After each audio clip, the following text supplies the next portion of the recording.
Nous accueillons pour cette année 2018-2019 la 4e romancière à Paris 8 dans le cadre de la bibliothèque francophone. Nous sommes ravis d'accueillir Kautar Archi. Nous sommes vraiment très très contentes. Donc nous remercions. Il y a encore des places ici pour celles et ceux qui arrivent. Merci Kautar d'avoir accepté notre invitation à Françoise et moi pour ce cycle de conférences que nous terminons ce mois de mars. Kautar, je ne vais pas vous présenter puisque les étudiants américains le feront d'ici quelques minutes. Je voudrais juste dire que votre nom est associé à votre beau travail de recherche qui s'est intitulé sous format publication « Je n'ai qu'une langue et ce n'est pas la mienne ». J'ai failli dire autre chose. C'était déjà dans l'analyse du titre. Oui. Et donc nous sommes aussi ravis de ce glissement de la sociologie vers la littérature, puisque vous allez nous parler aujourd'hui, Kautar, de votre rapport à la littérature. Donc ma collègue Françoise et moi sommes ravis de vous avoir ici parmi nous. Je vais laisser la parole aux étudiants pour vous présenter, et puis nous vous accorderons une demi-heure, 3/4 d'heure pour parler de la littérature, et puis la parole circulera. Voilà. Parce que moi, quand je parle, je ne m'arrête jamais. Bonsoir, c'est bon. Bonsoir, je m'appelle Camille et ça c'est Greg et Sarah et nous sommes 3 étudiantes américaines qui font nos études ici pour un semestre. Alors aujourd'hui, nous allons vous présenter Kautar Archi. Elle est sociologue par formation et elle a fait sa thèse à la Sorbonne sur la formation de la croyance en la valeur littéraire en situation coloniale et postcoloniale. Maintenant, elle est romancière et professeure de la sociologie. Et un des sujets qu'elle se concentre sur, c'est la reconnaissance littéraire pour les écrivains francophones en France. Bonsoir. Kautar Archi s'intéresse sur le thème de valeur littéraire et le choix d'écrire en français pour les écrivains francophones. Quand j'étais en train de lire à propos de sa carrière, j'ai trouvé un sujet qu'elle s'intéresse et c'est pourquoi un auteur considéré comme français a-t-il plus de valeur littéraire qu'un auteur qui écrit en français mais qui n'a pas d'origine française. Aussi, j'ai trouvé une citation que j'aime bien et c'est « La langue française est à la fois un lieu d'oppression et un outil d'émancipation ». Très souvent, quand un auteur français parle d'un auteur francophone, on dit sa langue d'écriture est le français, bien que le français ne soit pas sa langue maternelle. Mais en vérité, on dit, il n'est pas d'ici, il est derrière. Vous écrivez comment réaliser un travail nécessaire, salutaire, d'autocritique de soi et des siens sans un soi, par le même mouvement conforter le préjugé à l'œuvre au sein de sociétés de centre. Cette idée d'identité de soi est un topic très profond et universel. Merci pour être avec nous aujourd'hui.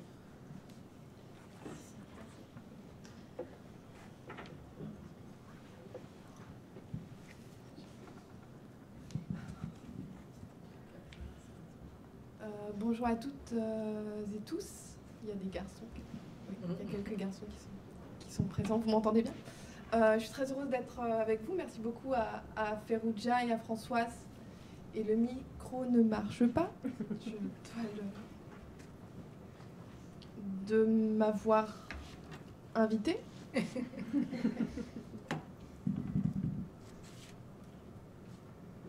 Et donc du coup, je suis très heureuse d'être avec vous. Je le prends à la main.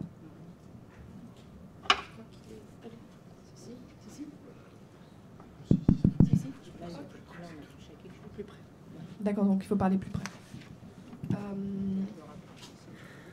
Ouais. Donc je disais que j'étais très contente d'être avec vous et toujours très heureuse d'être invitée par cette université.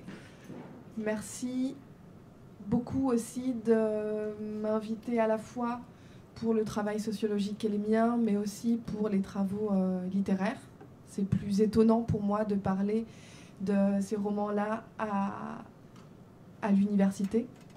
Il y a la question du territoire, la question de ce que l'on peut dire dans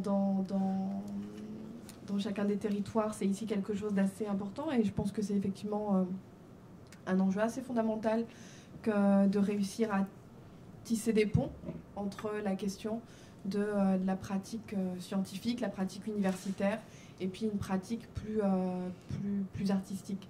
Alors, Ferrugia disait que je devais m'exprimer quelques 30 minutes, voire 3/4 d'heure.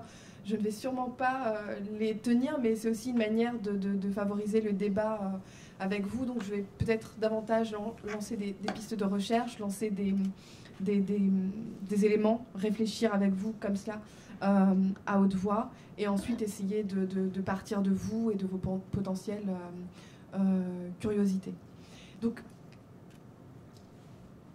l'exercice est particulier parce que, en étant invité parfois pour mon travail sociologique et puis en étant invité d'autres fois pour le travail littéraire, on peut avoir le sentiment que les choses sont séparées, qu'il existe une barrière franche entre les deux, d'un point de vue institutionnel, d'un point de vue normatif, d'un point de vue académique, évidemment. C'est quelque chose qui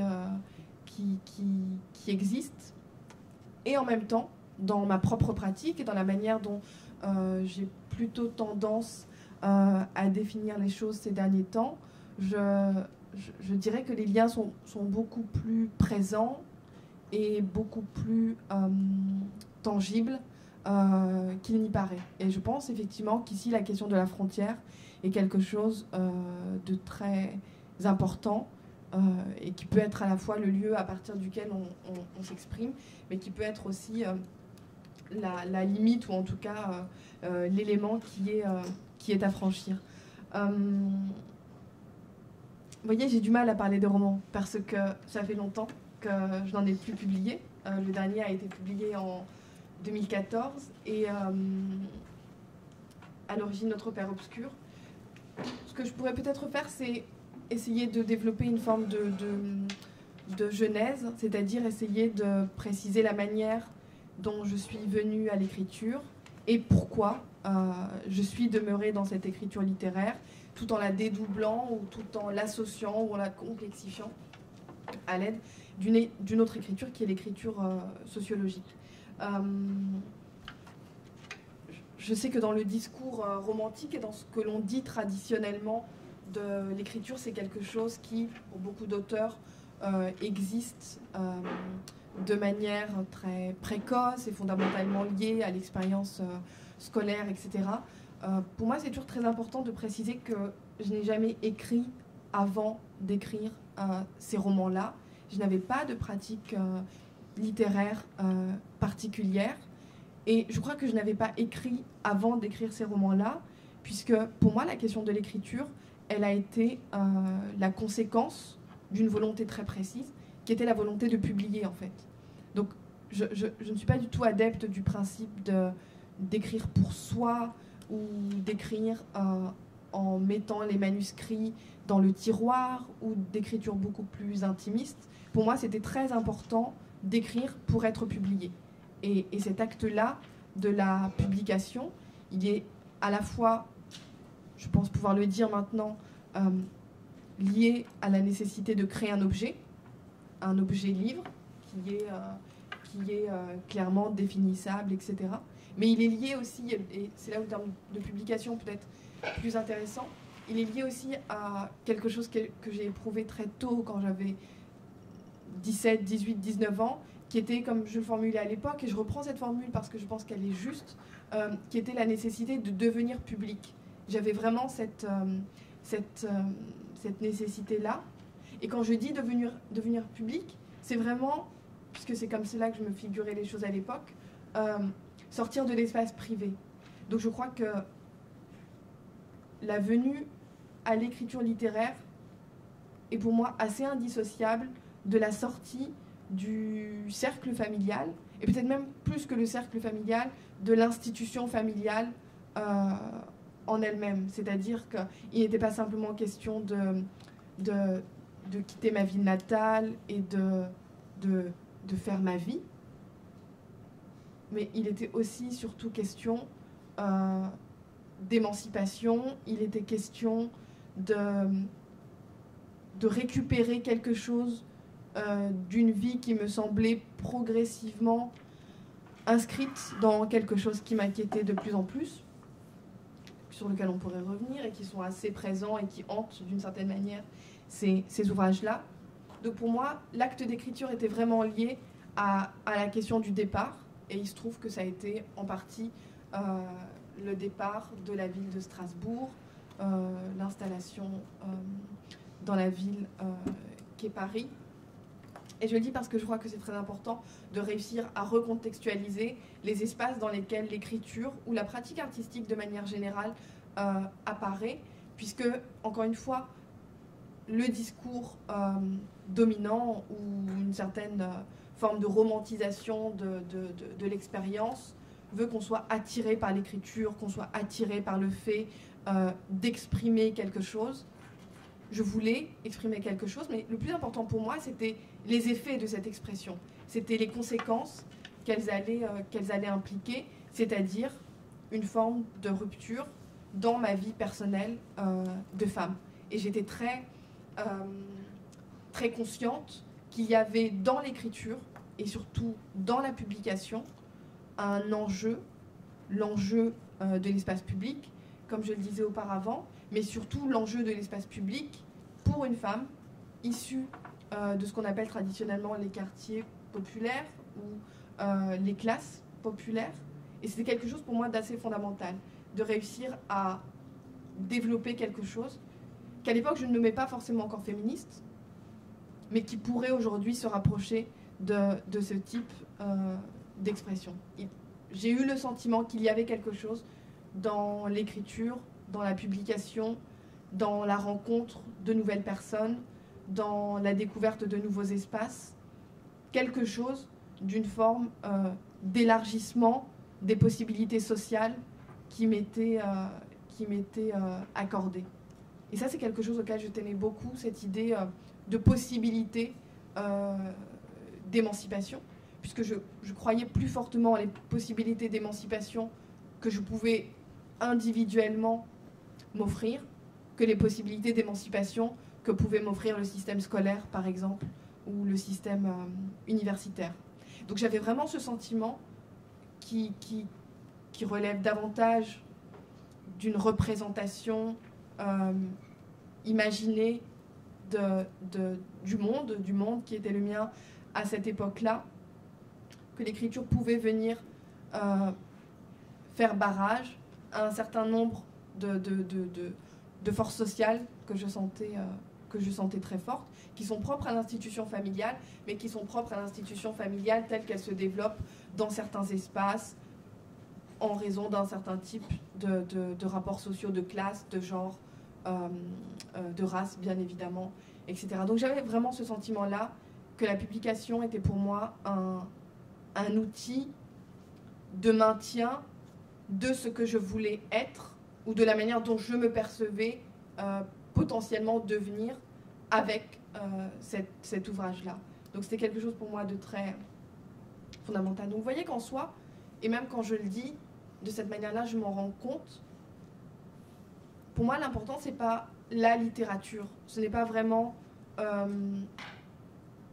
l'écriture en elle-même. L'écriture, on pourrait en reparler, c'est quelque chose de très particulier. Nous sommes tous ici des chercheurs, où nous aspirons tous à le devenir, donc nous savons ce qu'est écrire.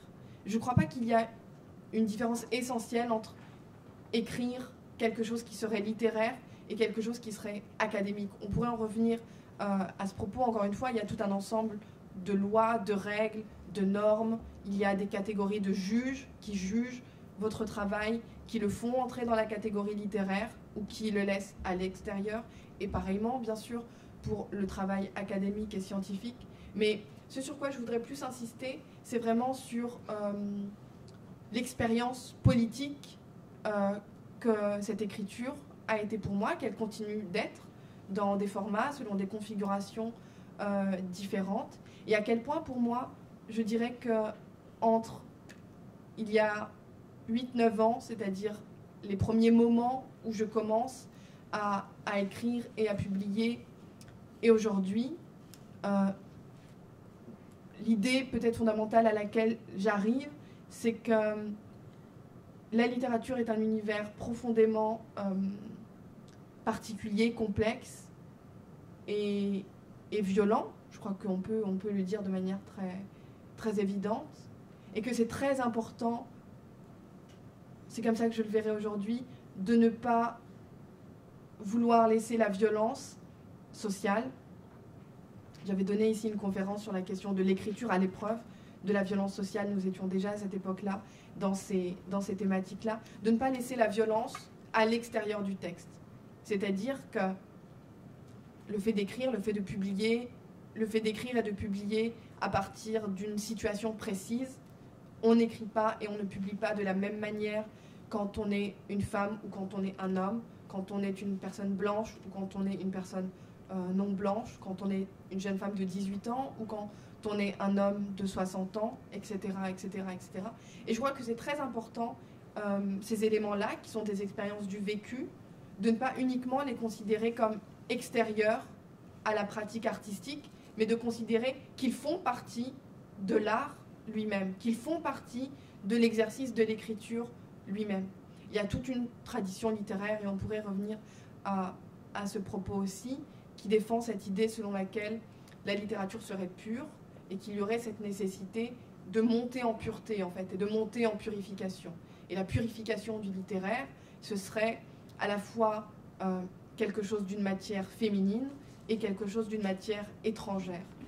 Et cette idée-là, il faut vraiment réussir à la déconstruire et comprendre que la pratique littéraire est une expérience politique. Je peux vraiment dire aujourd'hui que je suis entrée en littérature comme on entre en politique, au sens où je vois le littéraire, je vois ce qu'on pourrait appeler la beauté de l'écriture, je vois ce qu'on pourrait appeler les possibilités de partage, mais je vois aussi beaucoup les luttes, je vois aussi beaucoup la manière dont historiquement cet espace littéraire a travaillé à invisibiliser des groupes sociaux, voire même à les évincer. Et pour ma part, je me sens vraiment très, très héritière de cette expérience-là. C'est-à-dire que je n'ai jamais eu le sentiment, en mettant mon nom sur la couverture, d'être seule sur la couverture.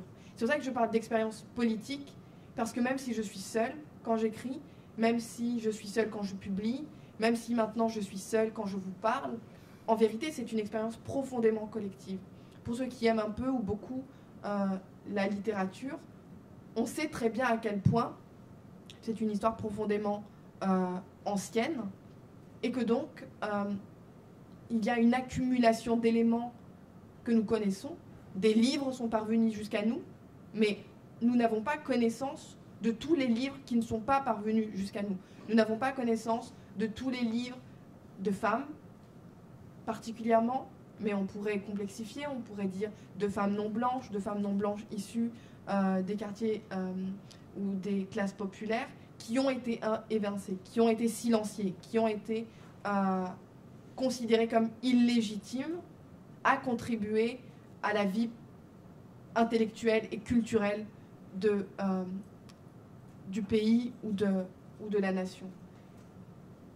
Donc, l'enjeu politique, pour moi, il est là. Il est de réussir progressivement, et je le dis avec beaucoup de modestie, que je me sens au début de quelque chose. J'ai beau multiplier les années, le début reste. Le début, on reste, je me sens encore dans cette période des préliminaires, du commencement. Mais je crois que c'est très important dès le départ d'orienter les choses dans une direction qui vous paraît être juste. Et disons que mon expérience, mon vécu, le souvenir que j'ai du vécu de très nombreuses femmes, de très nombreux hommes, l'histoire de la France, et on pourrait dire même son état actuel, fait qu'il m'est très difficile de pratiquer la littérature ou de développer une pratique littéraire qui est coupée de ce que nous vivons par ailleurs.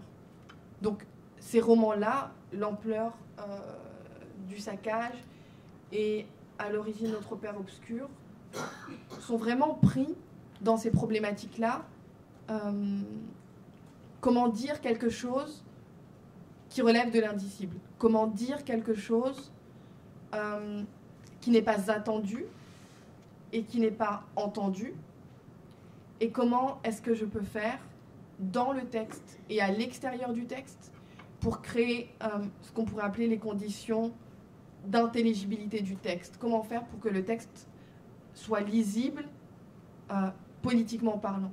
Et ça, c'est en soi une expérience de vie très, très frappante et très difficile et très heureuse et très malheureuse aussi. C'est-à-dire comment réussir à partir de quelque chose qui se désigne comme singulier, mon nom seul sur la couverture, à faire œuvre plus collective, à faire œuvre de fédération, à faire quelque chose qui soit capable de ne pas reproduire les rapports de domination à partir desquels il est pourtant issu, puisque les livres paraissent dans un champ littéraire qui est particulier et qui est animé par un certain type de lutte dont nous avons plus ou moins conscience.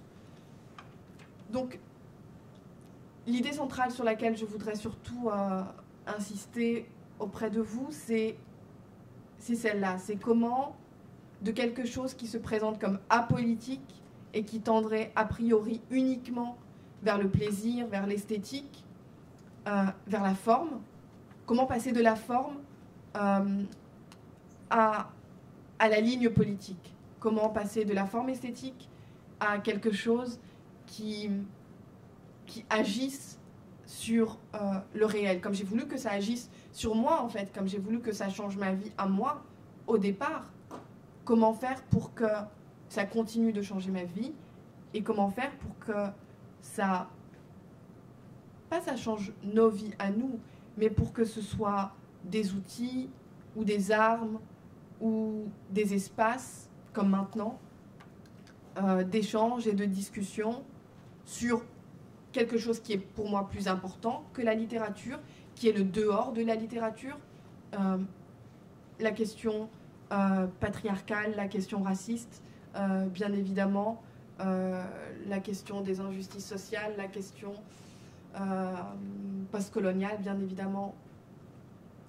Comment à partir d'un texte, comment à partir d'une expérience d'écriture, développer une puissance d'action, comment développer quelque chose qui puisse atteindre ces questionnements-là, ou ne serait-ce que les formuler en fait.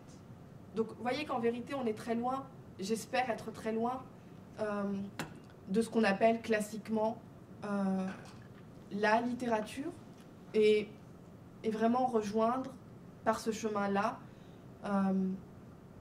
la vie en fait. Pour moi la vie est plus forte que la littérature, pour moi la vie est plus importante que tout ce que je pourrais écrire. Pour moi, c'est quelque chose qui est évident.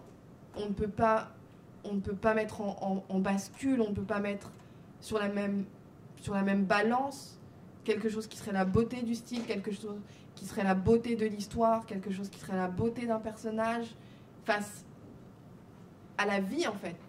Pour moi, ce n'est pas acceptable. Et je le dis d'autant plus que je fréquente les milieux littéraires et je sais que pour beaucoup, la littérature l'emporte sur la vie. Et je pense que c'est très important d'essayer aussi d'affirmer que la vérité est à l'inverse, qu'il ne peut pas y avoir quelque chose de plus grand que nos expériences et que la littérature a à servir quelque chose. La littérature peut complètement être réinvestie comme un outil politique. Et ceux qui passent beaucoup de temps à dire l'art ne doit pas servir, l'art ne doit pas avoir d'autres finalités que lui-même, l'art ne doit pas être minoré face à des instances qui serait plus grande que lui. Tous ces discours apolitiques sont en vérité des discours profondément politiques, mais politiques contre nous en fait, ou contre moi. Politiques au sens de la volonté de pérenniser une certaine forme de conservatisme ou de vision enchantée du monde. Moi, je plaide personnellement, puisque j'ai brisé tous les miroirs en écrivant un livre sur les écrivains algériens, j'ai brisé tous les miroirs qui pouvaient continuer à me faire croire qu'il y a quelque chose qui s'appellerait la littérature. Et la littérature est un pouvoir. Ça a pendant longtemps été, et ça l'est encore, le pouvoir d'une certaine domination. Et je crois que l'important est d'essayer de comprendre comment est-ce qu'on peut se réapproprier ce pouvoir-là pour que ce pouvoir-là nous serve, nous, d'abord, et ce que nous avons vécu, et serve et vienne éclairer tous les vécus dont nous avons connaissance, peu importe la distance kilométrique qui nous sépare de ces vécus-là, et peu importe la distance historique. Voilà ce que je pouvais vous dire pour commencer.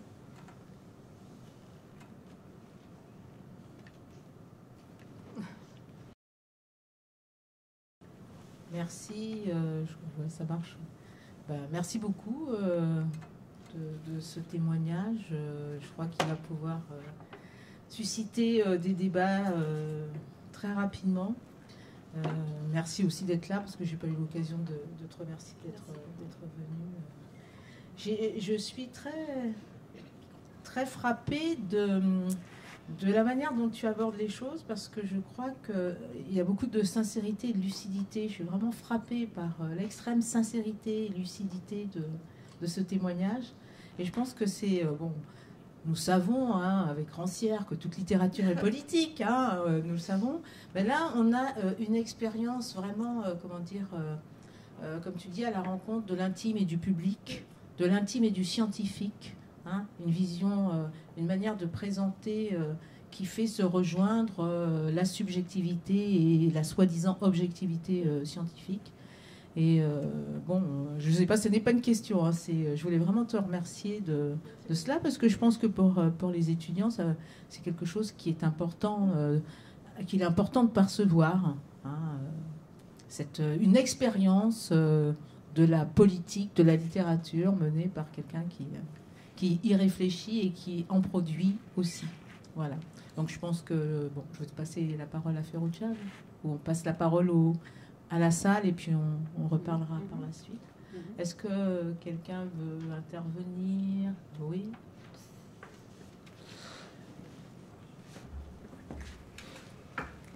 Merci. Damien. Et très près. Bonjour. Je voulais savoir si le milieu familial, votre famille vous avait influencé pour devenir écrivain. Je peux peut-être répondre comme ça, est-ce qu'on m'entend? Non. C'est pas enregistré.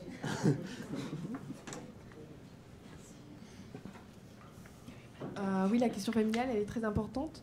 Ils m'ont influencé involontairement, en fait.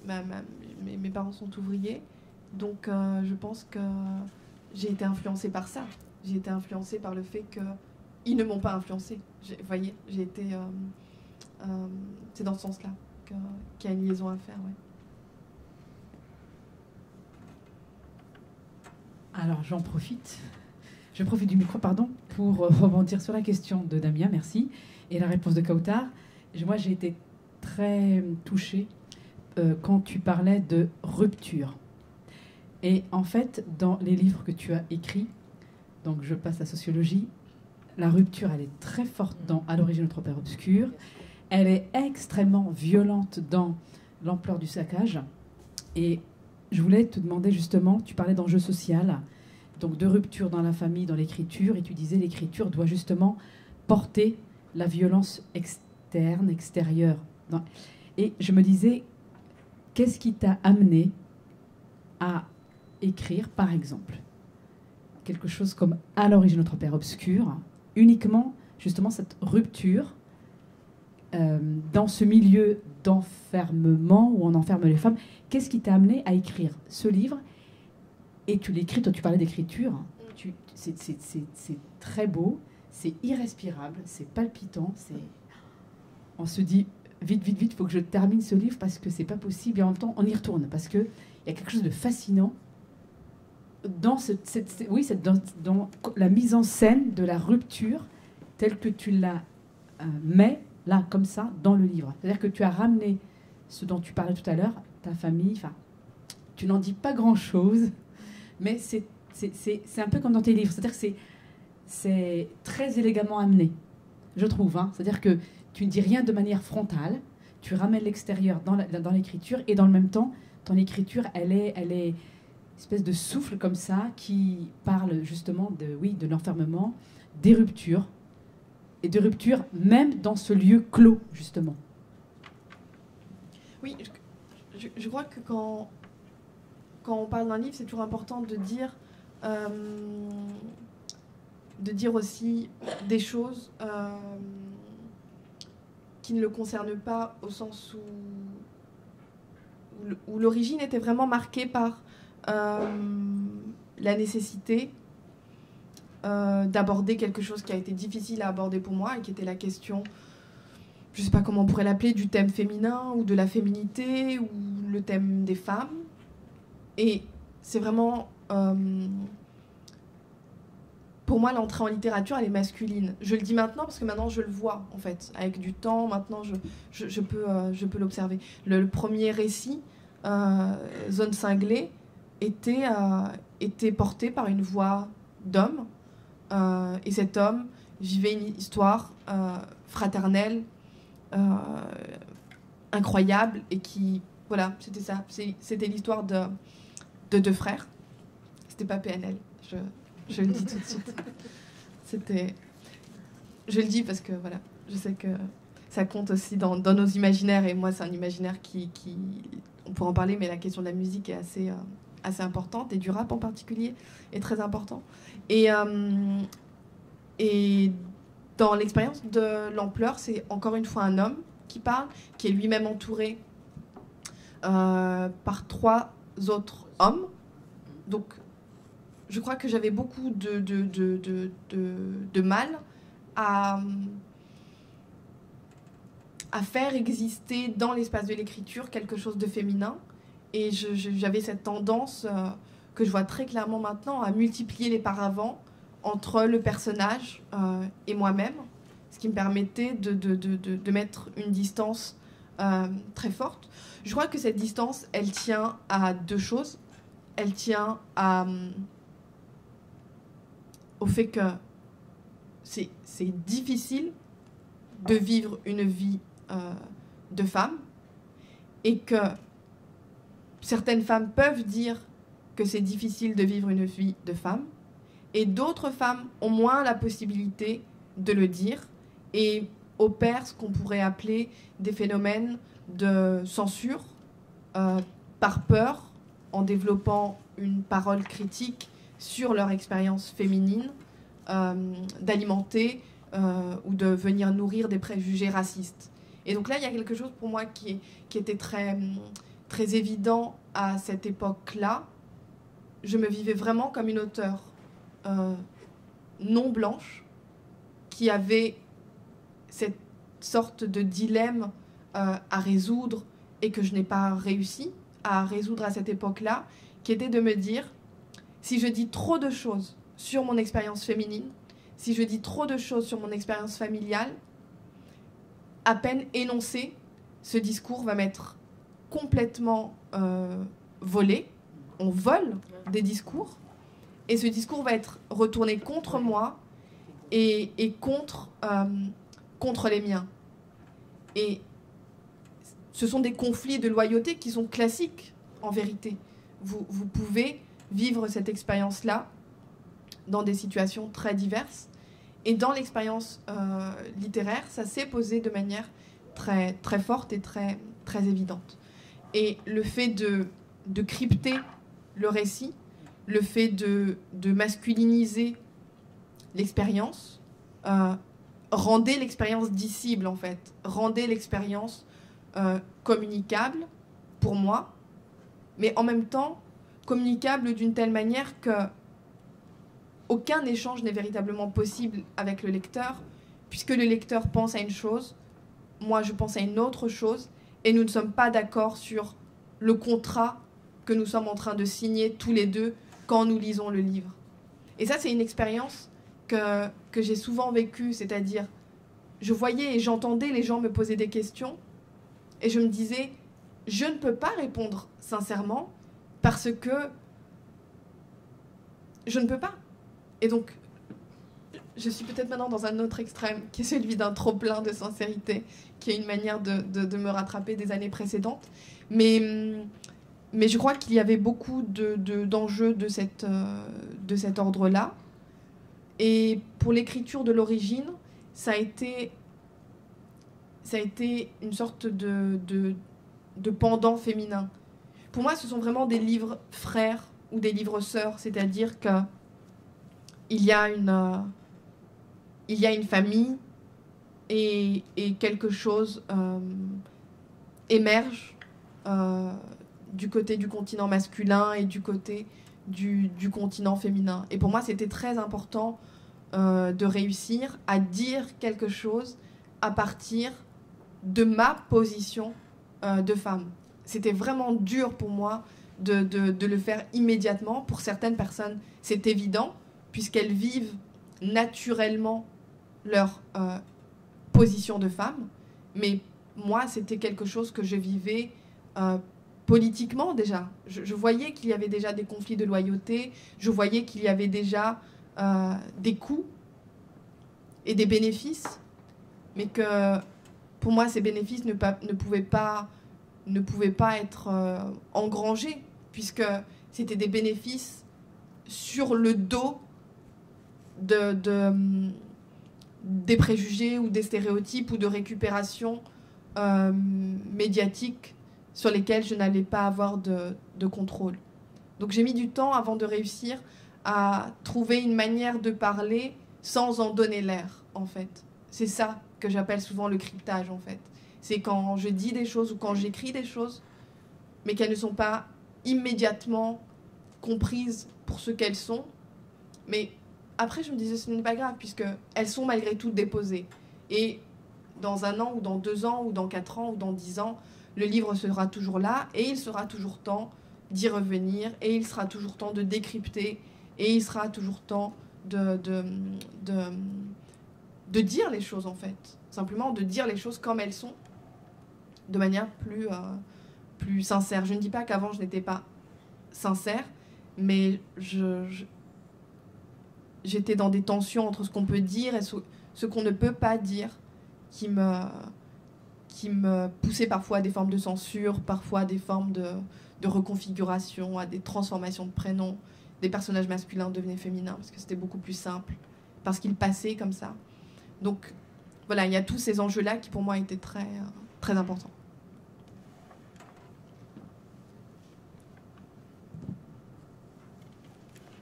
Allez, Mélina, viens.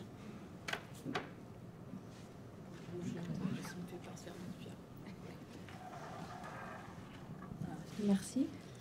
Est-ce que vous pourriez réécrire sans forcément faire passer un message politique, ou juste écrire en faisant preuve d'imagination, ou je ne sais pas si je m'exprime bien. Oui, mais voilà, si vous m'avez compris, c'est bon. Merci. Non, j'aimerais beaucoup, mais c'est quelque chose qui... J'aimerais beaucoup écrire une histoire d'amour où tout se passe bien selon les schémas attendus et qui font plaisir et qui font que tout le monde est heureux à la fin. Mais sincèrement, je pourrais dire que, premièrement, je crois que je n'ai pas ce talent-là, au sens où je n'ai pas cette compétence-là. Je ne sais pas écrire ça, simplement parce que ça, je ne l'ai pas lu. Et donc, du coup, j'ai beaucoup de mal à écrire des choses que je n'ai pas lues précédemment chez d'autres auteurs. Et là, c'est la carrière de lectrice qui vient informer aussi la carrière de l'auteur. Je crois qu'il y a vraiment des liens entre les deux. Et et ce n'est pas mon expérience, en fait. J'essaye vraiment, maintenant, de rester proche de moi, en fait, dans l'écriture. C'est-à-dire de rester proche de ce que j'ai vécu et proche de ce qui me rapporte, en fait.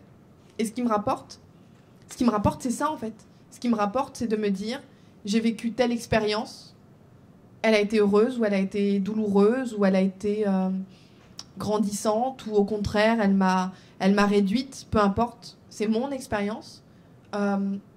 Qu'est-ce qu'elle veut dire, en fait? Qu'est-ce qu'elle signifie? Et je crois que c'est là où le lien est à faire aussi avec la pratique sociologique. C'est que la sociologie m'a apporté ça, en vérité. La sociologie m'a vraiment permis de me dépêtrer de mes expériences, de me dépêtrer du côté collant du vécu. Quand on dit ça me colle à la peau, c'était vraiment ça. C'était des choses dites, des choses vues, des choses entendues, des rumeurs, des choses rapportées, tout ce qui fonde notre vie, en fait, tout l'imaginaire qui nous accompagne. C'est quelque chose auquel j'étais particulièrement sensible. Et pour ma part, il fallait que j'en fasse quelque chose. Et pour moi, en faire quelque chose, c'était théoriser, en fait. C'était passer par la théorie, parce que je trouve que la théorie, c'est une modalité de dépassement de ce qu'on a vécu pour tendre vers quelque chose de plus collectif, pour tendre vers quelque chose de plus dynamique, pour tendre vers quelque chose qui n'est pas prisonnier, qui est pour moi incroyable. Pour ceux qui lisent les féministes africaines-américaines, Bell Hooks, par exemple, est une auteure qui est pour moi très importante. Et c'est quelque chose qu'elle dit. Elle dit j'ai commencé à théoriser parce que j'avais mal. J'ai commencé à réfléchir parce que j'ai cru que la théorie était une modalité de la guérison. Et c'est quelque chose auquel je crois profondément. C'est quelque chose auquel je suis vraiment attachée, de me dire, nous avons à produire des concepts sur nos vies. Nos vies sont complètement traversées par le politique, qu'on l'admette ou qu'on ne l'admette pas. Et en même temps, nos vies ne peuvent pas être uniquement politiques. Elles doivent être aussi vivantes, elles doivent être aussi joyeuses, elles doivent être pleines de plaisir, elles doivent être productives. On doit avoir des vies productives, on doit avoir des vies qui produisent des choses. Et pour ma part, encore une fois, l'une des manières de rendre ma vie productive, c'est-à-dire une des manières de faire quelque chose de ce que socialement on a fait de moi en tant que femme racisée, en tant que femme racisée dans un contexte national particulier, avec une histoire qui a elle-même une histoire particulière. Pour moi, c'est très important de faire quelque chose de ce qu'on fait de nous, en fait. Vous voyez, pour que le dernier mot, ce soit moi qui puisse l'avoir. Et ça, c'est quelque chose pour moi qui m'intéresse beaucoup, où je me dis, en fait l'œuvre d'art ou le chef-d'œuvre ou la création, c'est transformer, en fait. C'est transformer, c'est changer la donne, c'est modifier la trajectoire du tir.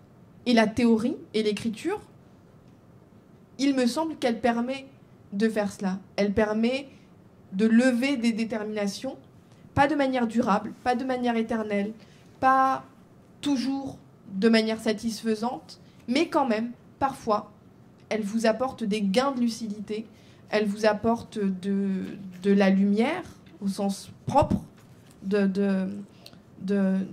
l'expression, qui éclaire quelque chose et qui vous fait sortir de la position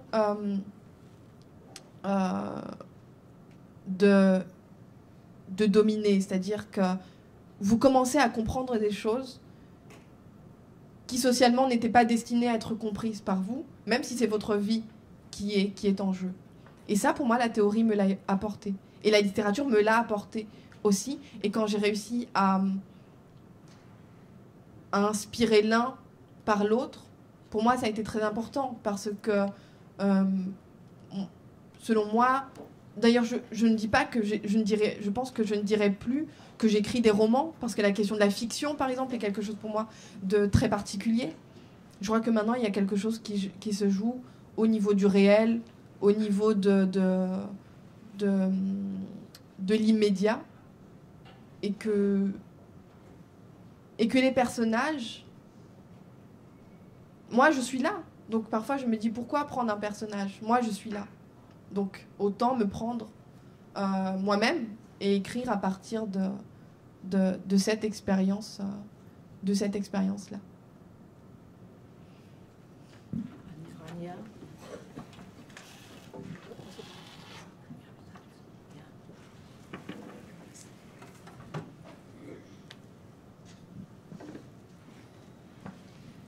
Bonjour.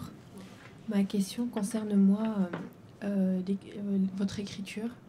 J'ai lu à l'origine Notre Père Obscur, j'ai beaucoup aimé, mais j'ai remarqué dans tout le livre qu'il y avait des petites phrases qui ponctuaient la narration. Par exemple, vous commencez par une phrase « aussi loin que je me souvienne ». Je ne sais pas pourquoi cette formulation m'a frappée. C'est ce qui m'a fait, ce qui m'a fait lire plus profondément, et j'ai remarqué qu'il y avait des petites phrases comme « la femme laisse faire ». Aussi, je les ai soulignées, mais le livre ne veut pas s'ouvrir. Il faudrait dire de l'emmurement. Il y a l'errance. C'est des phrases comme ça, et j'ai l'impression que c'est une focalisation, et je voulais savoir si c'était votre point de vue, c'était l'auteur qui écrivait, ou c'est une autre voix au milieu de plusieurs voix qui existent dans le texte.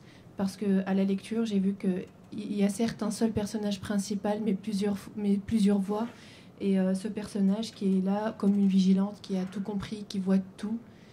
Est-ce que, par exemple, cette écriture, c'est votre façon, vous, de vous mettre à l'écart du récit, de vous protéger?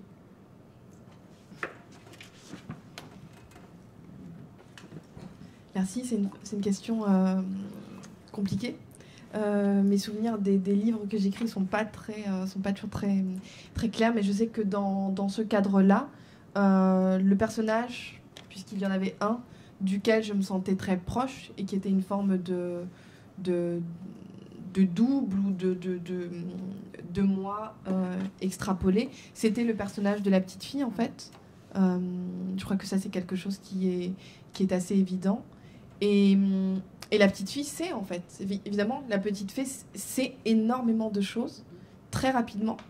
Elle est portée par des intuitions, elle est portée par une sorte de prescience, de choses qui sont sur le point d'advenir ou qui sont déjà advenues et qu'on lui cache. Et c'était ma manière d'être avec elle, en fait. C'est-à-dire que je porte peu de jugement moral. Enfin, j'essaye de ne pas impliquer la morale dans ces romans-là, c'est-à-dire de ne pas condamner des actes qui, par définition, apparaîtraient à n'importe qui comme condamnables. J'essaie vraiment d'être avec mes personnages, puisque je considère qu'ils ont tous raison, en fait. Ils ont tous raison. C'est le début du drame, en fait. C'est qu'ils ont tous raison. Et je reste avec chacun d'eux dans sa logique, dans son argumentation, dans la manière dont il conçoit les choses. C'était peut-être même encore plus frappant dans l'ampleur, puisque dans l'ampleur, les 4 hommes ont des trajectoires très particulières qu'il faut réussir à défendre. Et je crois en chacune de ces trajectoires. C'est-à-dire, il y a notamment un personnage, Silarbi, qui est un routier, et qui a décidé, par le fait de devenir routier, de vivre une vie où il sème, où il espère semer ce qu'il poursuit. Voilà, quand je décris ce personnage, quand j'essaye de faire émerger son point de vue et les sensations qui sont les siennes, à ce moment-là, pour moi, il est dans la vérité. Il est dans la vérité absolue. Et et ainsi pour chacun des personnages. Pour moi, ils ont tous raison. Je leur accorde toute... au tribunal, je les défendrai tous. Voilà, je sais que j'aurai tous les arguments pour les... ils sont tous souvent condamnables, donc l'image du procès et du tribunal est assez nécessaire. Mais oui, ça doit être ça. Ça doit être une manière d'exister tout en étant en vérité proche d'un personnage en particulier. Ouais. Quelqu'un d'autre? Eva. Ouais, Eva et après. Bonsoir. Alors moi, je vous parlais plutôt, ce serait plutôt une question sur le rap que vous avez évoqué. Aussi parce qu'avant de venir, donc j'ai vu une interview de vous étiez, c'était Click, et vous étiez interviewé par Mouled Achour. Donc du coup, je voulais un peu savoir, du moins, connaître vos influences issues du rap dans votre littérature. Comment vous injectez cette écriture rap qui est pas tellement opposée à une écriture littéraire, en fait. Quelles sont vos influences, comment vous intermêlez tout ça? Et Damien. Merci Eva. Merci. Alors, moi, c'est par rapport justement à votre écriture. Je crois que c'est Rania qui l'a dit, vous parlez beaucoup des femmes. Est-ce que c'est une écriture à tendance féministe?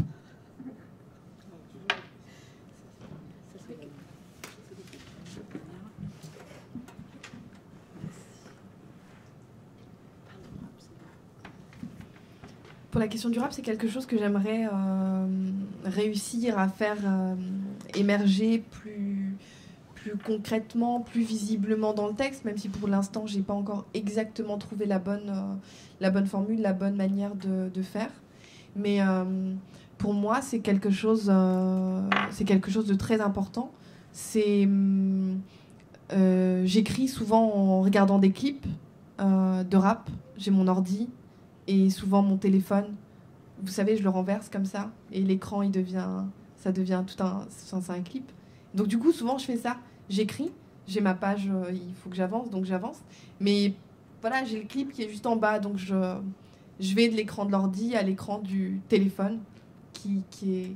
Voilà, les clips, c'est hyper important, c'est l'image. Moi, j'ai pas accès à ça, j'ai pas accès à l'image, j'ai pas accès...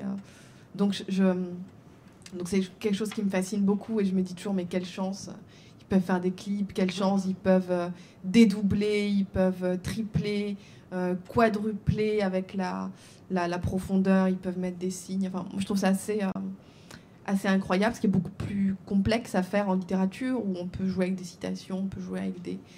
Mais c'est pas exactement le même enjeu. Et pour moi, c'est très important parce que mon premier lien, disons, à quelque chose d'intime et de politique, ou d'intime et de contestataire, c'est vraiment ça. C'est vraiment ces musiques rap que j'écoutais quand j'étais chez moi le samedi matin, il fallait faire la vaisselle, donc je faisais la vaisselle. Et pour moi, c'était des moments vraiment hyper importants. Ça passait à la radio, j'enregistrais. Parfois, j'enregistrais sur les chants coraniques de mon père, et il écoutait son Coran. Et putain, tout d'un coup, il y avait Booba qui surgissait. Je me disais, mais qu'est-ce que c'est? Qu'est-ce que tu as fait? Et voilà, c'est des souvenirs, moi, qui m'ont vraiment beaucoup marqué. Mais c'est terrible parce que lui, moi, je savais pourquoi c'était grave pour lui que tout d'un coup, il y ait cette voix qui n'est pas une voix religieuse. Mais lui ne le savait. Lui, pour moi, il ne comprenait pas. Il me disait, mais qu'est-ce que c'est? Pour moi, pour mes parents, c'était terrible. C'était du bruit, c'était quelque chose qu'ils ne comprenaient pas du tout. Donc voilà, donc ça a été aussi une manière de justifier le fait que, bon, avec mes parents, nous ne partagions pas complètement le même univers. Et après, j'ai découvert que vraiment, on ne partageait vraiment pas du tout le même univers. Mais voilà, ça s'est infiltré comme ça. Ça a commencé par des écarts, par des formes de distance. Et surtout, je suis très sensible. J'étais très sensible à cette musique, au texte, à à l'atmosphère, voilà, à l'atmosphère qu'un morceau pouvait créer. Ce qui fait que pendant longtemps, je disais, mes romans sont des romans atmosphériques, en fait. Moi, dans mes romans, j'essaye surtout de créer une atmosphère. Après, le reste, c'est du travail, c'est de la couture, c'est de l'association, c'est de la configuration. Mais j'aimais bien ça, j'aimais bien cette atmosphère pas contente, contestataire, critique, toujours prête à dire non, toujours à ressasser, toujours à rappeler ce que tout le monde voudrait oublier. Voilà, c'est une mémoire très désagréable, le rap.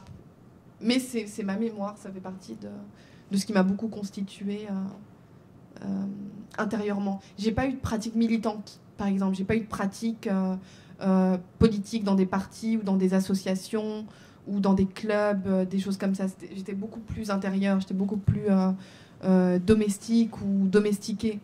Et donc dans cette forme-là de vie plus domestique, plus intérieure, plus privée, ce qui jouait le rôle du dehors, c'était ça. C'était ces groupes-là, c'était ces hommes-là, c'était ces textes-là, ces paroles-là. Et ça, pour moi, c'était très important. Voilà. Des artistes préférés, je parle souvent de Booba parce que pour moi c'est une énorme référence depuis le début, depuis Temps mort jusqu'à, alors ensuite on pourra débattre de l'évolution, tout ça. Mais en tout cas voilà, c'est quelqu'un qui pour moi a vraiment compté et les albums sont là pour en témoigner. Et non, il y a beaucoup de rappeurs. On pourrait les citer, mais des rappeurs comme Virus, comme comme Lunatic. Lunatic, c'était aussi une expérience très très forte. C'était Idéal J. Voilà, c'était des choses qui étaient très très qui étaient structurantes en fait. Voilà, qui étaient structurantes pour moi, qui me donnaient des repères. Là c'est bien, là c'est mal. Là on peut y aller, là on peut pas y aller. Là c'est les gentils, là c'est les méchants. C'était très binaire, mais quand on construit un monde, au début, c'est forcément binaire, en fait. Il y a forcément ces deux dimensions. Voilà, j'aimais beaucoup ça. Et pour le féminisme, je ne l'aurais pas dit forcément comme ça il y a quelques années, mais maintenant, après tout, oui. Oui, on peut dire qu'il y a une dimension féministe. Mais j'aime plus le mot intersectionnel, par exemple. Je trouve que quand on dit qu'il y a une dimension intersectionnelle, pour moi c'est plus riche. Le mot féminisme est repris par beaucoup de personnes qui n'ont pas grand chose à voir avec la défense des femmes et de leur vécu, etc. Donc la dimension intersectionnelle est importante.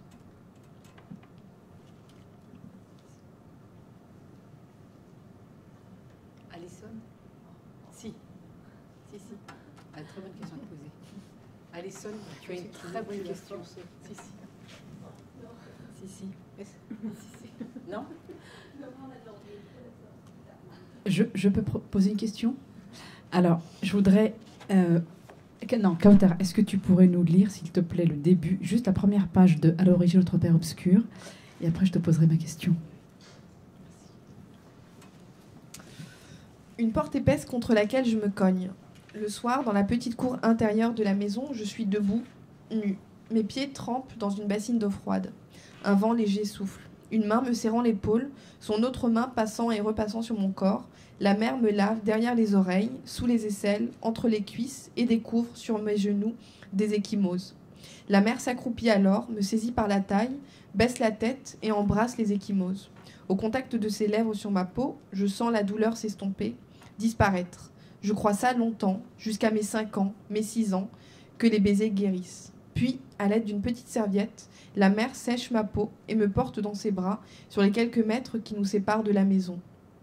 Nous traversons la salle commune et je sens peser sur nous les regards insistants des femmes, assises à même le sol.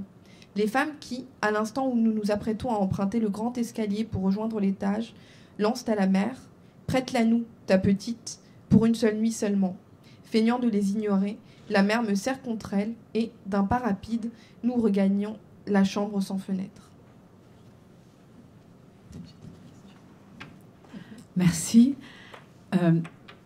Donc, Alison et moi avons discuté de ce livre, puisqu'Alison l'a lu. Et comme moi, Alison, ou moi comme Alison, non, toi comme moi, puisque je l'ai lu avant toi, le livre, on était frappés par cet usage de la mère avec un grand M majuscule. Alors, je ne parle pas des 15 chapitres qui sont tous introduits par des références à la Bible. Alors première question, est-ce que tu pourrais nous dire la mère, cette forme de distanciation entre la gamine qui parle et qui va enfreindre beaucoup de choses, et donc cette distance à la mère, pourquoi la mère, pourquoi le pronom, non pardon, pourquoi l'article, non pardon, et notre père aussi, alors, notre père, la mère, et ensuite, si tu as le temps, les références à la Bible. Oui, la question des noms, moi j'appelle ça des noms en fait. Elle s'appelle ainsi, elle s'appelle la mère, il s'appelle le père, ce sont leurs noms. Alors ce ne sont pas des noms, ce n'est pas de l'onomastie comme on dit classique, mais ça a été toute une histoire pour moi que de réussir à comprendre comment il fallait les nommer. Et j'étais, comme je le disais auparavant, dans la crainte que les noms qui leur soient donnés influencent la perception que le lecteur allait en avoir. Et c'est pour ça que tous les débats sur les noms, les prénoms que les parents doivent donner à leurs enfants, est-ce qu'il faut donner des noms français ou est-ce qu'il faut donner des noms qui seraient des noms en mémoire des ancêtres en fait, ce sont des marqueurs sociaux. C'est-à-dire que ce sont des formes d'interpellation qui vont faire que l'interpellation va intégrer la personne ou l'interpellation va les exclure. Dans ce cas-là, je craignais les deux, en fait. Je craignais qu'un prénom à consonance typiquement française dise quelque chose qui n'était pas exactement ce que je voulais dire. Et j'avais aussi la crainte que des prénoms à consonance non française, arabes par exemple, viennent dire aussi quelque chose, qui est quelque chose que je dis, mais qui n'est pas non plus complètement ce que je veux dire. Donc j'étais vraiment complètement prise dans ce dilemme-là. Et pendant tout le récit, en fait, le récit a été écrit de cette manière-là. La mère, le père, la fille, en me disant plus tard, j'effacerai la mère, j'effacerai le père, j'effacerai la fille, et je remplacerai par autre chose. Et en fait, finalement, je n'ai jamais réussi à remplacer par autre chose. Donc j'ai simplement basculé la chose dans sa version majuscule pour l'instituer plus fortement. Et même au final, j'ai trouvé ça très logique en fait. C'est-à-dire que pour moi, c'était un roman familial, un roman sur l'institution de la famille, un roman sur la famille comme première instance inégalitaire qui nous apprend l'inégalité, qui nous apprend à accepter l'inégalité, qui nous apprend à la perpétuer, qui l'incorpore. Et je dis tout cela alors que je sais que par ailleurs, il y a des familles qui sont empêchées de faire famille, c'est-à-dire qu'il y a toute une problématique sur que faire de la violence familiale dans des contextes coloniaux, post-coloniaux, etc. Donc je me suis dit finalement, cette mère, ce père, cette fille, ils sont ce qu'ils sont fonctionnellement dans leur famille. Leur fonction, elle est maternelle, elle est paternelle, elle est la fonction d'être une fille. Et c'est d'ailleurs tout le nœud de l'histoire, en fait. C'est-à-dire que la mère a énormément de difficultés à être autre chose qu'une mère. La petite fille va avoir pour défi ultime de ne plus être leur fille, mais de devenir une femme. Et le père est lui aussi complètement pris dans cette sorte de paternité qu'il vit, mais qu'il vit mal, qu'il n'a pas souhaité vivre ainsi, etc. Donc au final, j'ai beaucoup tourné pour me rendre compte que j'avais la solution dès le départ et qu'il avait fallu tout le chemin initiatique de l'écriture pour m'en rendre compte. Et par rapport à la question biblique, Disons que pour moi, c'était le texte de la Genèse, qui est un texte que vous connaissez sûrement. Pour moi, c'est un texte important. C'est le texte qui institue la parole ultime du Père. Il y a quelque chose d'une forme de parole primordiale dans ce texte-là.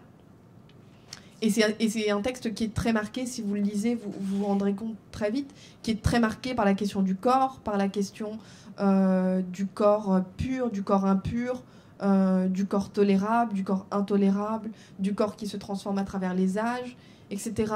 Donc encore une fois, par souci de cohérence, je trouvais intéressant de mettre la jeune fille dans cette dynamique-là, en fait. C'est-à-dire que c'est à la fois une dynamique verticale, elle est dans ce monde, elle est ici-bas, elle est avec nous, et elle lutte contre les siens. Mais cette lutte-là contre les siens, c'est une lutte aussi plus anthropologique, en fait. C'est une lutte quasi plus immémorielle, qui n'a pas de début, qui n'a pas vraiment de fin, et qui, pour moi, voilà, était incarnée par le caractère intemporel de ces textes-là, sacrés, avec lesquels nous jouons aussi dans nos textes à nous, qui sont des textes profanes. Et chaque chapitre est hanté, entre guillemets, par le défi de la parole, de cette parole-là, de cette parole sacrée, face à laquelle la jeune fille va avoir à se battre ou à négocier, qu'elle va vaincre parfois elle va échouer.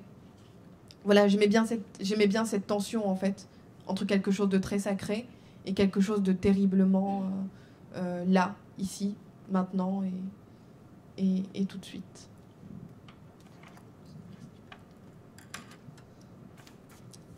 Je voulais poser une question et rebondir à partir de l'extrait que tu nous as lu. Je crois que dans l'extrait, c'est dit « J'ai cru jusqu'à 5 ans que les pouvaient soigner, c'est ça, les ecchymoses, que les baisers guérissent. » Voilà. Et maintenant, tu crois que c'est la théorie qui guérit. Ouais. Mais c'est pas très éloigné en vérité. Maintenant que tu le formules comme ça, en vérité, il y a un potentiel je crois que c'est vraiment proche, parce qu'en vérité, quand on dit théorie, c'est une théorie qui est d'abord passée par nos corps, en fait. Ça, c'est quelque chose qui est vraiment fondamental. C'est-à-dire que je crois que c'est vraiment important de savoir que ce qu'on sait, ce qu'on parvient à conceptualiser, ce qu'on parvient à rendre abstrait, c'est d'abord quelque chose qui est passé par nos corps et qu'on a ressenti, qu'on a vécu, qui nous a fait mal, qui a privé de sommeil, qui a hanté. Donc la question, en fait, corps-théorie, même si a priori on pourrait croire que ce sont des entités distinctes, je crois qu'en fait non. Mais une certaine histoire de la production du savoir, eurocentrée, a pris ce postulat-là que la théorie ne pouvait être qu'abstraite, ne pouvait être produite que par un esprit lui-même abstrait. C'est le sujet de la philosophie, en fait. C'est le sujet introuvable de la philosophie.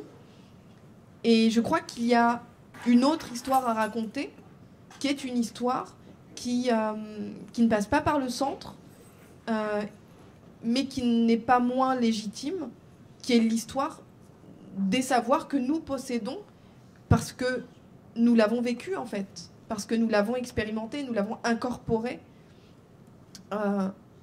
Et les corps parlent. Les corps parlent, enfin on pourrait revenir là-dessus longtemps. Et encore une fois, les féministes africaines américaines ont beaucoup travaillé sur cette question-là. Donc évidemment, la remarque est très juste, ouais. Question.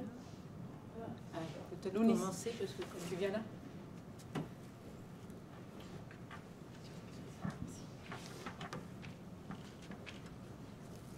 Merci.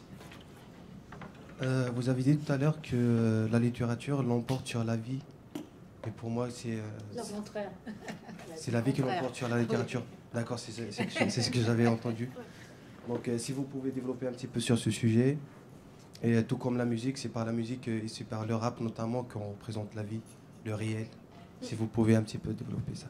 Merci. Moi, je voulais juste dire une petite chose sur le rap. En fait, quand tu as dit au départ qu'il y avait toutes des choses dire quelque chose qui n'est pas attendu, qu'il y avait une intervention dans l'écriture, dans la parole publique, etc., qui n'était pas attendue de certaines personnes venant de certaines personnes situées particulièrement dans les sociétés. Je me demande si pour le rap, si le rap n'a pas fait la preuve de ça, justement, de ce qui n'était pas attendu ou pas entendu, et qui finalement devient vraiment un mode d'expression tout à fait légitime et tout à fait audible et sensé. Enfin bon, voilà, c'était un petit rapprochement que je voulais faire. Oui, sur la question du rap et de sa pratique et de sa légitimation, oui, évidemment, c'est quelque chose de plus en plus... le fait que ce soit transformé en industrie musicale, évidemment, est très important. Et c'est important parce que ça veut dire qu'il y a des processus de professionnalisation. Ça veut dire qu'il y a de jeunes hommes et de jeunes femmes qui réussissent à en vivre, qui réussissent à s'intégrer de manière sociale et économique. Donc c'est très important. Sur la question de la légitimation symbolique, c'est peut-être encore un peu... Il y a encore des éléments qui peuvent inquiéter. Évidemment, il y a des choses qui peuvent encore nous faire discuter ensemble. Et sur le fait que j'exprimais une supériorité, ou en tout cas une forme de victoire finale de la vie sur la littérature, c'est surtout pour essayer de mettre fin ou de couper court à toute possibilité du discours inverse, en fait. C'est-à-dire l'esthétisation à outrance de la littérature comme tentative de la dépolitiser, en fait. C'est pour ça que je dis souvent, j'ai vraiment essayé de faire ce travail-là, de passer de la forme esthétique à comprendre qu'en vérité, la forme esthétique, elle cache quelque chose.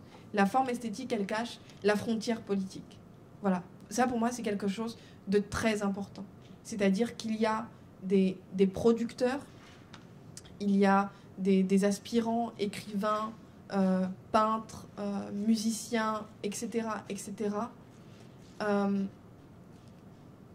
dont les productions sont minorées ou sont réduites par le statut social qui est le leur, en fait. Et ça, c'est quelque chose auquel je suis très sensible. J'y suis très sensible, on pourrait dire, d'un point de vue féministe, c'est-à-dire que j'ai la mémoire d'une histoire littéraire qui a été écrite du point de vue masculin et d'une manière très centrée, et que donc, du coup, il y a toute une histoire à réécrire, et cette histoire a déjà été très largement été réécrite. On pourrait se rappeler des anthologies, enfin, il y a énormément de choses qui ont été faites.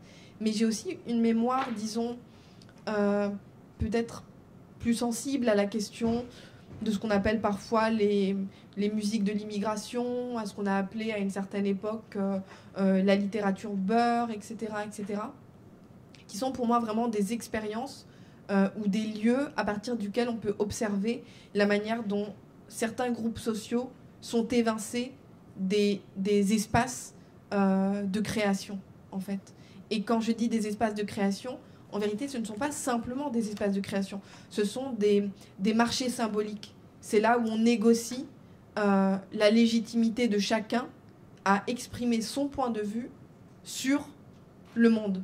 Donc, il y a évidemment des enjeux dans l'espace économique qui sont fondamentaux.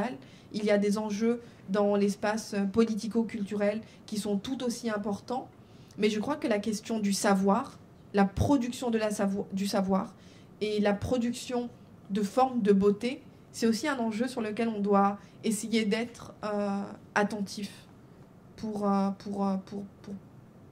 C'est très important d'être capable de produire des formes de beauté, d'émotion, de sensibilité, de créativité, et que celle-ci ne soit pas immédiatement rabattue sur ce n'est pas de l'art, ce n'est pas de la création, ça ne correspond pas aux critères de la normativité musicale ou littéraire ou dramaturgique, etc. Ça, pour moi, c'est très important parce que c'est un bastion politique qui résiste et qui ne veut pas se laisser prendre. Donc pour moi, c'est très important de dire cela, de dire la beauté n'est pas blanche, par exemple, de dire la littérature n'est pas qu'européenne et les autres formes de littérature non européenne ne sont pas moins littéraires. Et on pourrait multiplier cela sur la question des langues, sur un immense nombre d'éléments. Venez là, s'il vous plaît. Allez, Badis et après Stéphanie. C'était sûr. Bonjour. Tout à l'heure, vous avez dit que un de vos personnages était un homme, mais après, vous avez changé d'avis. C'est devenu une femme. Alors, ma question, c'est que comment vous faites pour déterminer le genre de vos personnages dont vous écrivez? Stéphanie. Non, deux questions. Merci. Moi, je voulais savoir, les deux livres sont postérieurs à la thèse en sociologie, tous les deux? Non, l'ampleur date de 2009. De 2011. Non, 2011. Ouais, 2011. Zone cinglée 2009. Ouais, exactement. Et l'origine 2014. Est-ce que vous aviez déjà commencé à travailler sur votre thèse à l'époque où vous avez écrit les premiers romans? Oui, en fait... Il faut que tu parles au micro. Oui. Tu as une question? Parce qu'en fait, ma question, c'était de savoir combien vos études sociologiques ont en fait eu un poids dans le besoin littéraire que vous avez expliqué en tout début de votre intervention. Merci. Merci, Stéphane. Par là. Donc le genre des personnages. Ouais. C'est très très... Non, la question du genre des personnages et la question de la peau des personnages, parce que les personnages ont une peau et une couleur de peau, c'est quelque chose de très important. Disons que quand j'y réfléchis dans le premier mouvement, évidemment, ce n'est pas aussi fortement théorisé que je peux le faire maintenant. Mais disons simplement que c'est plutôt une propension à me projeter. Dans l'ampleur, par exemple, je me projetais beaucoup plus aisément dans quelque chose qui n'était pas moi, dans quelque chose qui n'était pas mon identification genrée propre, c'est-à-dire féminine. Donc disons que ça fonctionne plutôt de cet ordre-là, c'est-à-dire dans quelle mesure est-ce que je réussis à me projeter dans le personnage. Quand je me projette très loin, à un moment donné, ça peut devenir une femme. Quand je me projette très peu et que je les soucie de demeurer extérieure, c'est un homme, en fait. Ça joue un peu de cette manière-là. Et par rapport à la question des études sociologiques et de la temporalité de l'écriture, en fait, quand j'ai commencé à écrire l'origine, j'étais déjà bien engagée dans ma thèse, en fait. J'étais déjà bien engagée dans ma thèse, mais surtout, j'étais déjà sensible à... Je ne dirais pas à la discipline sociologique, parce que c'était encore un peu tôt peut-être, mais je crois que j'avais capté quelque chose de l'attitude sociologique, en fait. Il y a une attitude sociologique qui est une attitude profondément critique et insatisfaite, qui essaye elle-même d'être satisfaisante. Voilà, j'étais sensible à ça, j'étais sensible à ce truc, à ce petit truc en plus de la sociologie qui était très important pour moi, qui me touchait beaucoup. Et c'est à partir de ce petit truc-là, de cette attitude sociologique, de cette posture, de cette manière de poser le regard, que les livres ont en partie été écrits. Ouais. Moi j'ai une question avant de donner la Damien. Oui, avant Damien. Alors, moi j'ai une question concernant justement l'ampleur du saccage, donc 2011.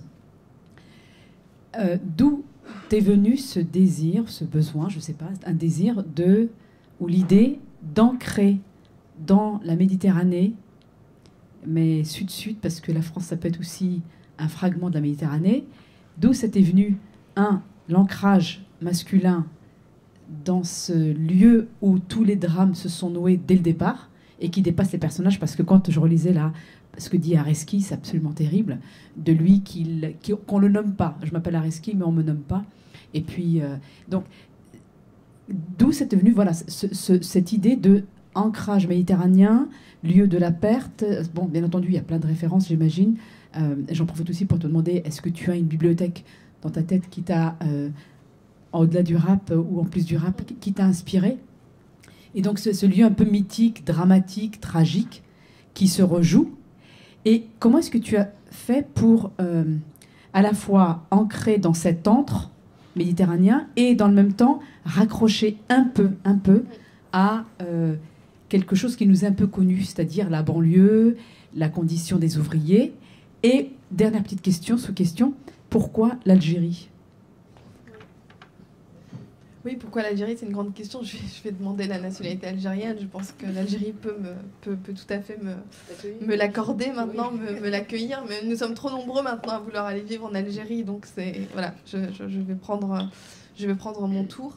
Mais non, je pense que c'est un peu ce que je disais auparavant lorsque j'évoquais la carrière de lectrice. C'est-à-dire que moi, j'ai été très marquée par Kateb Yassine, par Rachid Boujra, au point de leur consacrer des années de thèse.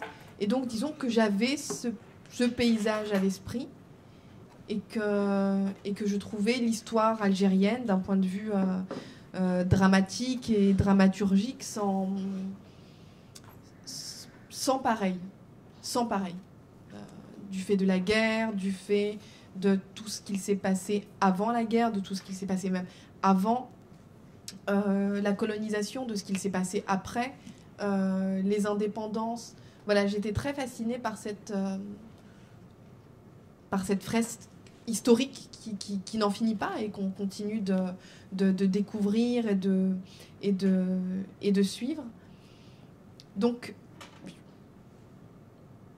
voilà, je crois que c'était aussi une inclinaison de tempérament aussi. Je pense qu'il y avait ça aussi. Il y avait aussi une sorte de fragilité ou de sens de la gravité qui était directement lié à l'expérience d'avec mes parents. Je crois que quand on est enfant, on n'est pas qu'enfant en fait, on est aussi le parent. On est aussi le parent, et puis les parents en fait sont souvent aussi les enfants. Voilà, moi j'étais très sensible à ces situations-là d'inversion quasi généalogique en fait, où on ne sait plus vraiment qui est qui, où on ne sait plus vraiment qui s'occupe de qui, etc. Et donc je crois que ça me prédestinait de manière très forte à un certain sens du tragique. Je pense qu'au début, je me dirige pas vers le théâtre, mais je pense que dans l'écriture, il y avait quelque chose d'une sensibilité au tragique. C'est un dispositif assez tragique. Et c'est un dispositif formel qui, la plupart du temps, est assez tragique, en effet. Ouais, c'est vrai.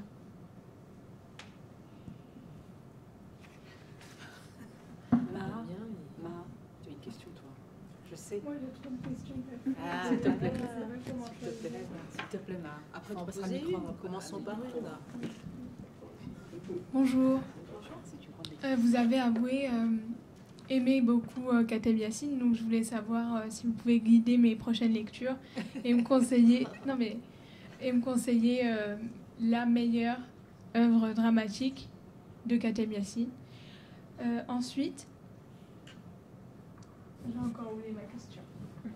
Ah oui, je m'interroge énormément sur le désir d'émancipation que vous avez cherché plus jeune, Et je me demande pourquoi vous avez souhaité passer par l'écriture, qui est un processus assez difficile, le processus d'écriture, de publication, et c'est pas...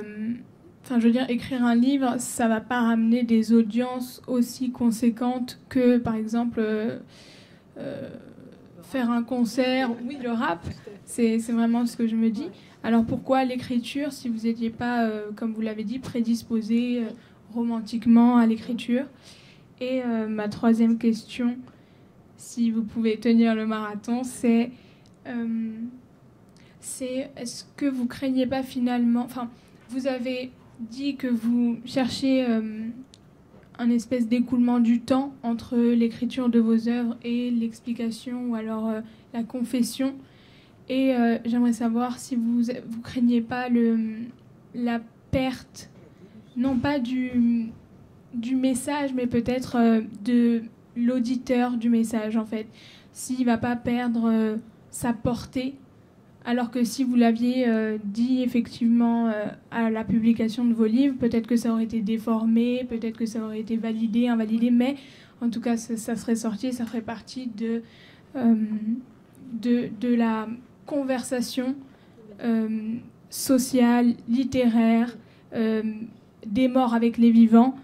Et je sais pas, je pense que ça aurait été, à mon sens, quelque chose qui vous aurait apporté plus de soulagement, peut-être.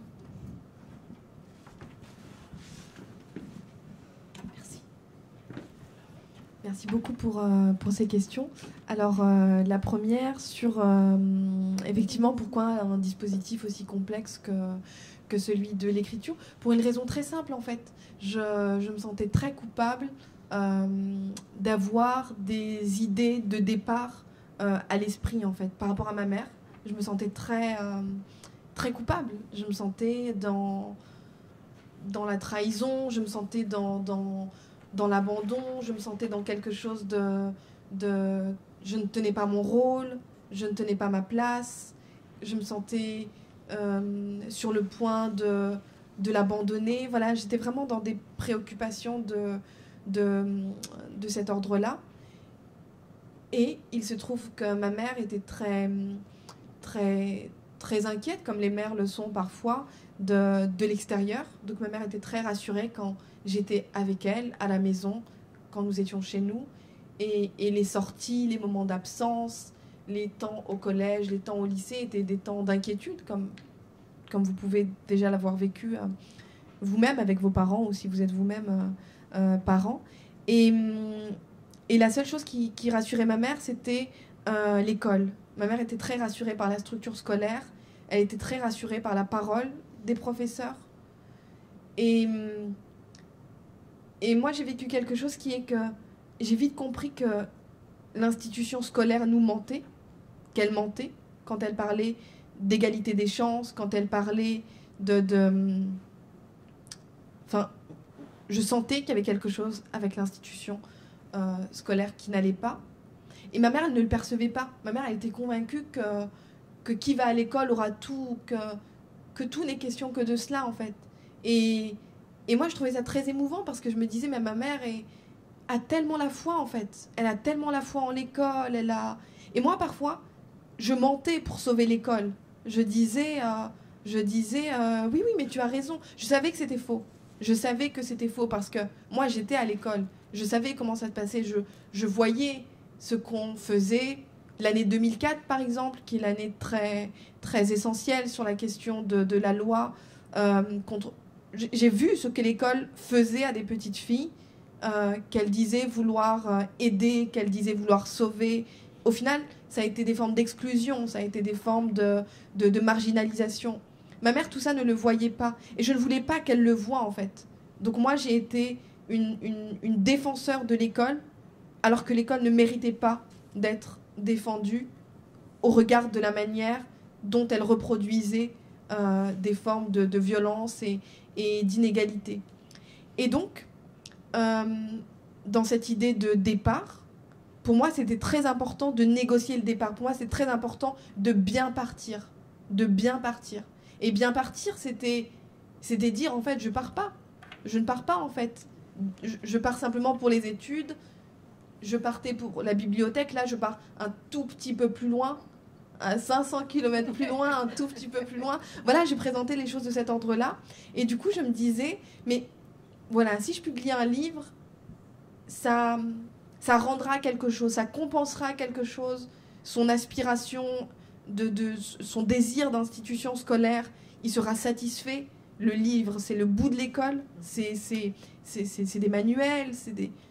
Voilà, à cet âge-là, 17-18 ans, j'étais vraiment dans ce type de réflexion. Je me disais comment je peux me remplacer, en fait. Je pars, mais comment je peux mettre quelque chose à ma place qui ne fasse pas ressentir à ma mère le vide, en fait, ou comment est-ce que je peux donner sens à mon absence, en fait. Comment, quand elle n'est pas bien, du fait de mon absence, comment je peux lui rendre acceptable cette absence-là, en fait. Et c'était l'absence du travail scolaire, en fait. C'était l'absence de l'écriture. Sauf que cette fois-ci, c'était plus des dissertations, c'était un peu plus long, c'était un peu plus volumineux, c'était un peu... Voilà, donc c'est pour ça. C'est vraiment parce qu'il y avait cet attachement scolaire à ma mère, de ma mère, qui fait que le livre a très vite pris une place très, très particulière, en fait. Et sur ce que vous dites, qui est très juste de pourquoi accepter cet écoulement du temps, disons qu'à cette époque-là, je n'avais pas le choix et je me sentais contrainte de crypter. Je ne me sentais pas dans la capacité de dire un chat est un chat, le ciel bleu est le ciel bleu. Voilà, pour moi, ce n'était pas... C'était dur d'admettre le vécu, en fait, d'admettre tout cela. Donc je cryptais, je reconfigurais, je dégenrais, etc. Je regenrais, etc. Et vous avez raison de dire que quelque chose se situe entre l'auditeur et le lecteur et l'auteur et que c'est parfois compliqué. Aujourd'hui, je crois que je le referai plus, en fait. Aujourd'hui, c'est pour ça que je disais, est-ce que j'ai besoin de personnages puisque je mets moi, il y a moi? Non, je ne crois pas. Donc maintenant, j'ai envie de dire, j'ai vieilli, j'ai grandi, j'ai un peu mûri sur ces questions-là. Et surtout, je sais que c'est aussi un piège que de dire, il y a des loyautés, je vais essayer de respecter les loyautés. Les loyautés, elles ne seront jamais respectées. Ça, maintenant, c'est quelque chose que je sais. Dans tous les cas, il y a de la trahison. Dans tous les cas, il y a des personnes qui ne sont pas contentes. Dans tous les cas, il y a des discours qui vont être volés. Est-ce que c'est pour cela que les femmes racisées ne doivent pas exprimer le vécu qui est le leur et le partager et le rendre public pour le dépasser? Il faut aller au-delà maintenant. Je pense que le temps est venu et beaucoup de femmes l'ont déjà fait, de se dire, c'est vrai, il y a la menace de la récupération raciste, mais il y a nous aussi. Et maintenant, nous devons aussi apprendre à travailler avec cette menace-là. On peut la maîtriser, on peut la gérer, mais cette menace, ce n'est pas non plus satisfaisant que d'accepter qu'elle réduise au silence et à la censure. Donc, disons que maintenant, je suis plutôt dans cette perspective-là, de me dire, il y a la menace. Voilà. Elle fait partie du travail qui est le mien ou qui est le nôtre. Et peut-être la première question de Maha. Alors, bien sûr. Il y a juste à la dernière page de L'ampleur du saccage, mais c'est tragique jusqu'au bout. En fait, en te relisant, je me dis, mais c'est triste. Et ça résonne très, très tristement avec ce que tu nous confies. À la fin, le personnage dit, mes origines ne sont rien. Je serai toujours plus que ces conditions desquelles j'ai surgi. Comme une erreur, je me répare. Et donc, la dernière page pour répondre à Maha. Donc, Kautar a pensé d'abord au Cercle des représailles de Kateb Yassine, qui est une très très belle pièce, voilà, de théâtre. Alors, la fin. La peur de l'amnésie me pousse à écrire, à relater cette époque où, avec d'autres hommes, j'ai partagé une histoire douloureuse. À nous quatre, nous formions une smala défaite, aventurée sur des itinéraires concurrents, des axes, Jamais nous n'avons réussi à nous constituer en étoiles, bien trop obsédés par la branche manquante. Nous sommes partis à sa recherche au-delà de la mer, là où les fils, ou les fils si vous voulez, se rompent. J'ai eu la chance d'avoir un pays où rentrer. Sur des murs, des cartons, des bouts de papier, j'immortalise tout ce que j'ai vécu pour me protéger du mensonge, de la trahison, de l'oralité. Après, bon, là-bas en Algérie. Et peut-être, je te laisse la parole, Kautar, pour nous tisser quelques fils autour de ces très très beaux morceaux, qui me ramènent à qui tu sais. Ouais. Oui, moi j'ai été très, très marquée par le livre Nejma, qui est vraiment un livre, c'est un livre fondamental pour des raisons très, très multiples. On pourrait les citer, mais je dirais que c'est un roman qui avait cette gravité en fait, et qui racontait une histoire de ces histoires que familialement on ne raconte pas en fait. Et moi j'étais très sensible à cela, c'est-à-dire au fait que je sentais qu'il y avait dans ma propre famille des difficultés, des tabous, des secrets, des mensonges. Et il a fallu aller chercher d'autres histoires, il a fallu aller chercher d'autres récits pour essayer de donner du sens à quelque chose qui relèverait de l'indicible ou quelque chose qui relèverait de quelque chose qui n'est pas encore dit. Et donc, voilà, Kateb Yassine, ça a été une vraie figure stellaire ou tutélaire, enfin ça peut être beaucoup de choses.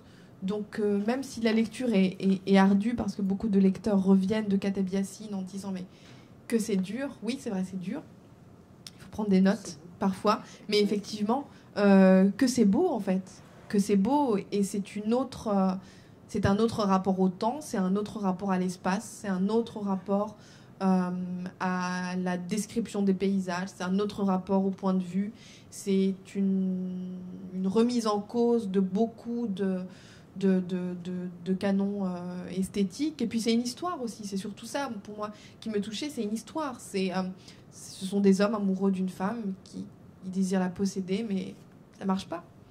Et on est beaucoup dans ça, on est beaucoup dans le fait de vouloir posséder quelque chose, mais ça ne marche pas. Et voilà, donc moi j'étais très, très, très marquée par ça, et puis parce que c'était aussi, c'est l'autre aussi, c'est l'altérité, c'est l'Algérie, voilà, c'est un autre chemin, c'est un autre possible. Et je trouvais très intéressant d'aller voir ce qui est possible ailleurs, autrement, à cette période-là de ma vie.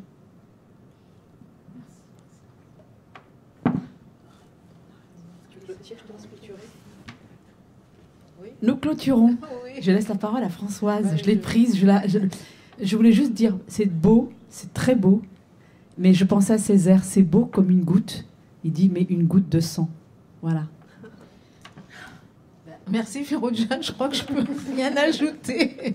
Merci beaucoup Kautar d'avoir été avec nous ce soir. Et puis encore une fois, merci au public, aux étudiants, aux merveilleuses questions qui ont été posées. Franchement, c'était très très très jubilatoire comme d'habitude. Voilà, merci beaucoup.